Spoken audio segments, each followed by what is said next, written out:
on se croirait revenu bien des années en arrière, au moins au début du XXe siècle. Ces teintes sépia ne sont pas liées à un quelconque vieillissement de la pellicule ou à un effet qui aurait été recherché. Non, ce sont les couleurs qui dominent naturellement dans cet atelier appartenant au dernier site de maintenance d'un chemin de fer secondaire subsistant en France.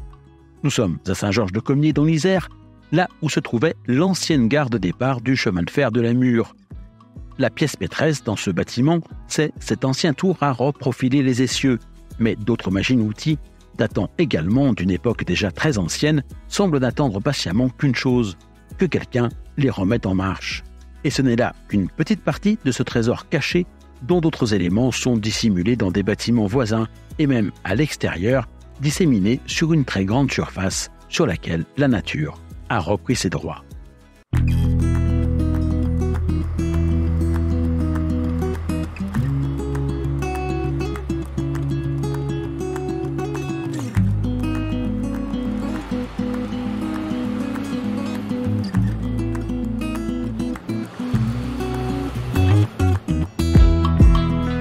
Saint-Georges-de-Comiers est une petite commune située au sud de Grenoble, sur la ligne des Alpes.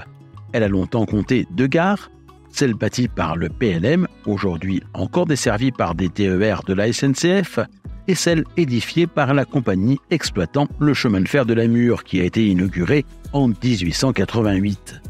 Cette ligne à voie métrique avait pour vocation le transport du charbon extrait sur le plateau mathésin, jusque dans la vallée du Drac, où il était transvasé à Saint-Georges-de-Comiers dans des wagons qui lui faisaient poursuivre son voyage jusqu'à la capitale du Dauphiné, dont les industries étaient les principales clientes.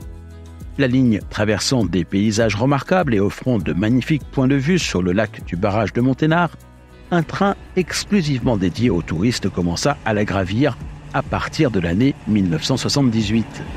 Une décennie plus tard, l'exploitation des mines ayant progressivement cessé, il restera le seul à la parcourir, célébrant au passage son centenaire en 1988, jusqu'au jour où un éboulement massif se produisit, la coupant en deux à la fin du mois d'octobre 2010. S'ensuivit une longue période d'incertitude quant à son devenir, avant que des circulations ne soient finalement réorganisées, mais seulement sur sa partie supérieure, à partir de l'été 2021.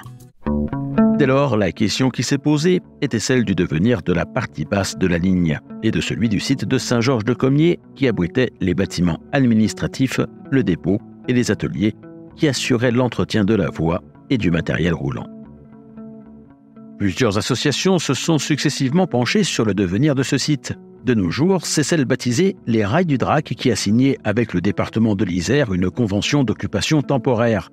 J'ai rencontré son président, Pierre Lang, qui va nous emmener le visiter et nous faire part des idées portées par son association pour le faire revivre. On se trouve ici dans un lieu un petit peu emblématique.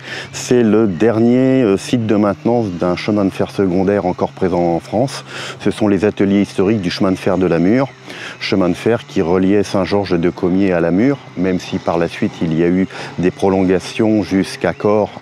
Et la prolongation jusqu'à Gap était envisagée également, mais n'a jamais eu lieu.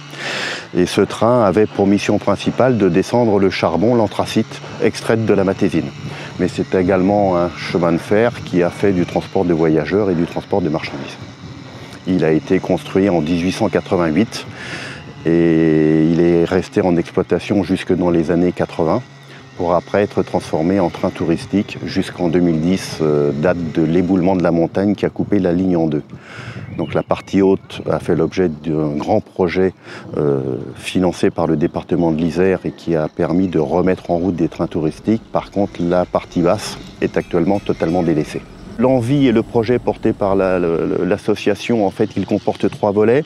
Premier volet, c'est le volet patrimonial qui vise à sauvegarder les bâtiments, les machines-outils, tous les équipements.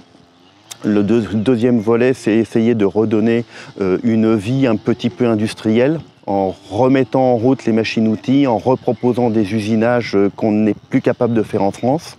Et puis un volet touristique avec la création d'un vélorail dans un premier temps entre Saint-Georges-de-Comiers et Notre-Dame-de-Comiers, puisque malheureusement au-dessus, la voie a été déposée.